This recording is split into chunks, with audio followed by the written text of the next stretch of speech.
పాడతాను, నేను ఇలా పాడతాను అని ఒక కాన్ఫిడెన్స్ కలిగింది.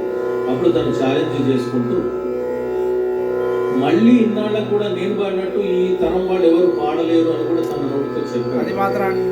నేను ఈ రోజు కూడా ఏ పాటించినా కానీ నేను పాడితే నాలాగే ఈ తరంలో ఏ సింగర్ కూడా పాడలేడు అన్నంత కాన్ఫిడెన్స్ లెవెల్స్కి ఆయన వెళ్ళిపోయాడు. అంత వెళ్ళిపోయినా ఎంత ఎదిగినా ఒదిగి ఉండాలన్న ఉద్దేశంతో ఒక రకంగా చూడాలంటే కొందరికి ఏమొస్తే బాలుగారు అబద్ధం ఆడింది ఉంటుంది. అది నిజమైన అబద్ధం, అందమైన అబద్ధం. ఏంది?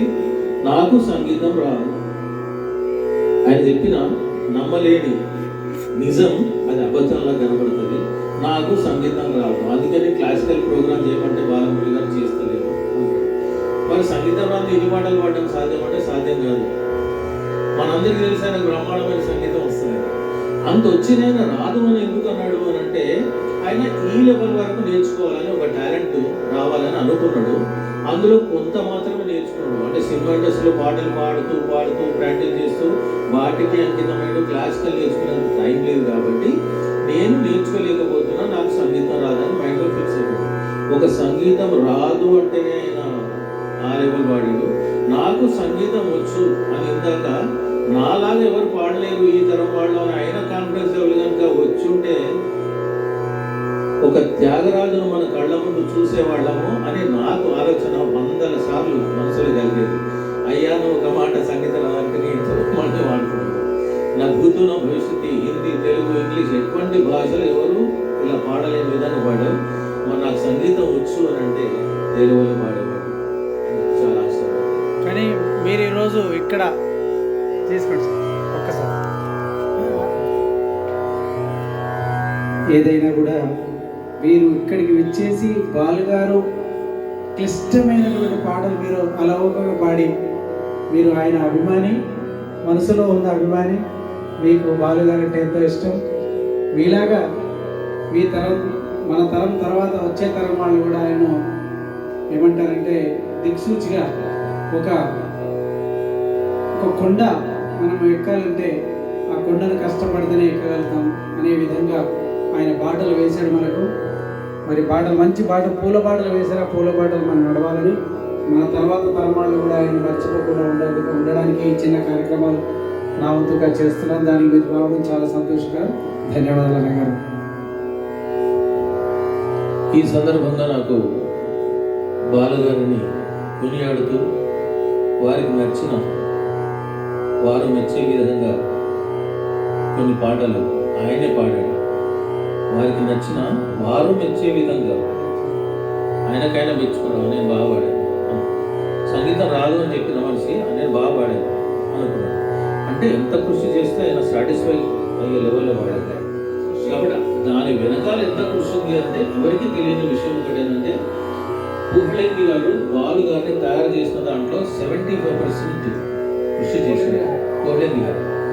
అంటే బాలు చూస్తే ఇది బంగారం రా నాయన, దీన్ని తెస్తే నేను హౌస్లోని తయారు చేయగలుగుతా అని ఆయన హౌస్లోడు గొంతు తయారు చేసేటటువంటి హౌస్లోడు పుహ్లెంగి నోటేషన్ రాసేస్తాడు. రాగాలు ఈ పాట ఇక్కడ ఉంటుందని ఆయన స్ట్రక్చర్ తీసుకున్నాడు. కేమనకు రైట్ హ్యాండ్ ఇద్దరు ఎన్నడూ విడిపోయినటువంటి అనుబంధం. అటువంటి పుహ్లెంగి గారి మనం ఎప్పుడైనా కొన్ని సందర్భాలలో మానస పుత్రిక అంటాం. ఒక కవితను మానస పుత్రికగా సంబోధిస్తాం. ఈ కవిత ఎవరంటే వేటూరి గారి మానస పుత్రిక అంటాం. ఆయన మనసులో ఉండేటటువంటి ఒక ప్రేమ గీతమో ఒక భక్తి గీతమో ఏదో ఒకటి ఒక పుస్తకమో దాన్ని మానస పుత్రిక అంటాం. అలాగే ఎవరికి తెలియని విషయం ఏంటంటే పుహ్లెంగి గారి సంగీత జీవితంలో వారి సంగీత ప్రయాణం చేసినటువంటి కాలంలో సంగీతకు సంబంధించిన ప్రపంచంలో జీవితంలో వారి మానస పుత్రుడు ఎస్పి బాలసుబ్రహ్మణ్యం గారు అని చెప్పి మనం తప్పకుండా చెప్పుకోవాల్సిన అవసరం ఉంది. వారిని తీర్చిదిద్దిన ప్రతి సంగతి ఏదైతే ఉందో అది పుహ్లెంగి గారు చెప్పి పలికించింది. అందుకే అలా ఎవరు పాడలేకపోతున్నారు. ఎన్ని వెరైటీస్, గొంతులు ఎలా మార్చాలి, ఏ పాటకు ఎలా మార్చాలి, రకరకాల గొంతులు రకరకాల మార్పులు కదా.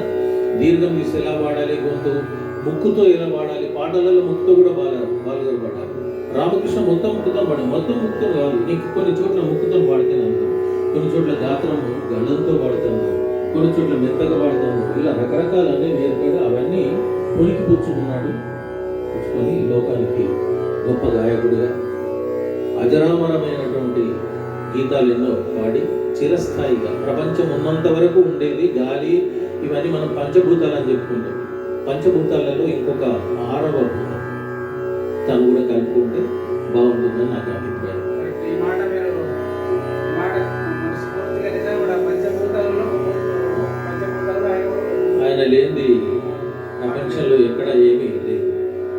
పంచభూతాలకు ఒక అడిషనల్గా కలిపేకున్నటువంటి